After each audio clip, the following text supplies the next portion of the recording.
The allotment of the people of Joseph went from the Jordan by Jericho, east of the waters of Jericho, into the wilderness, going up from Jericho into the hill country to Bethel.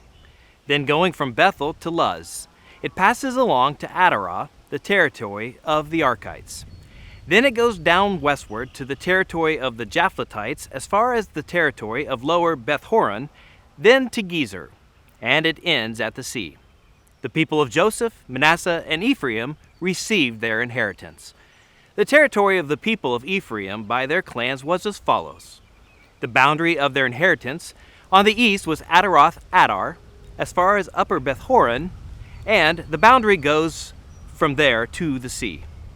On the north is Mikmethah. Then on the east, the boundary turns around toward Taanath Shiloh and passes along behind it on the east to Genoa. Then it goes down from Genoa to Adarah and to Naarah and touches Jericho, ending at the Jordan. From Tappuah, the boundary goes westward to the brook Cana and ends at the sea. Such is the inheritance of the tribe of the people of Ephraim by their clans, together with the towns that were set apart for the people of Ephraim within the inheritance of the Manassites, all those towns with their villages. However, they did not drive out the Canaanites who lived in Gezer. So the Canaanites have lived in the midst of Ephraim to this day, but have been made to do forced labor. Then allotment was made to the people of Manasseh, for he was the firstborn of Joseph. To Machir, the firstborn of Manasseh, the father of Gilead, were allotted Gilead, Bashan, because he was a man of war, and allotments were made to the rest of the people of Manasseh by their clans: Abiezer, Helek, Asriel, Shechem, Hepher, and Shemida. These were the male descendants of Manasseh, the son of Joseph, by their clans. Now Zelophehad, the son of Hepher, son of Gilead, son of Machir, son of Manasseh, had no sons, but only daughters. And these are the names of his daughters: Mahlah, Noah, Hoglah, Milcah, and Tirzah. They approached Eleazar the priest and Joshua the son of Nun, and the leaders, and said, "The Lord commanded Moses to give us an inheritance along with our brothers." So according to the mouth of the Lord, he gave them an inheritance among the brothers of their father. Thus there fell to Manasseh 10 portions, besides the land of Gilead and Bashan, which is on the other side of the Jordan, because the daughters of Manasseh received an inheritance along with his sons. The land of Gilead was allotted to the rest of the people of Manasseh.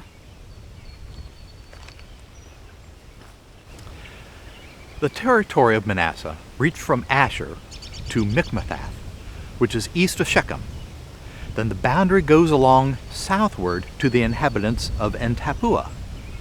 The land of Tappuah belonged to Manasseh, but the town of Tappuah on the boundary of Manasseh belonged to the people of Ephraim. Then the boundary went down to the brook Cana. These cities, to the south of the brook, among the cities of Manasseh, belonged to Ephraim. Then the boundary of Manasseh goes on the north side of the brook and ends at the sea, the land to the south being Ephraim's, and that to the north being Manasseh's, with the sea forming its boundary. On the north, Asher is reached, and on the east, Issachar. Also in Issachar and in Asher, Manasseh had Beth-shean and its villages, and Ibleam and its villages, and the inhabitants of Dur and its villages, and the inhabitants of Endor and its villages, and the inhabitants of Tanakh and its villages, and the inhabitants of Megiddo and its villages, and the third is Naphtha. Yet the people of Manasseh could not take possession of these cities, but the Canaanites persisted in dwelling in that land.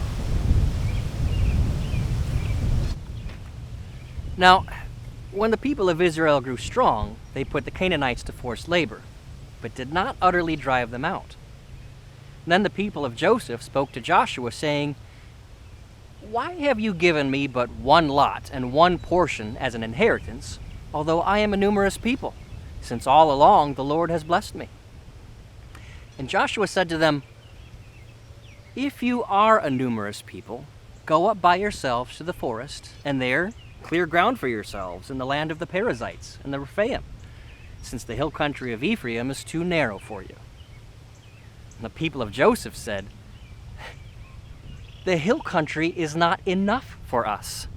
Yet all the Canaanites who dwell on the plain have chariots of iron, both those in Beth-shean and its villages, and those in the valley of Jezreel." And then Joshua said to the house of Joseph, to Ephraim and Manasseh, "You are a numerous people and have great power. You shall not have one allotment only, but the hill country shall be yours, for though it is a forest, you shall clear it and possess it to its furthest borders. For you shall drive out the Canaanites, though they have chariots of iron and though they are strong."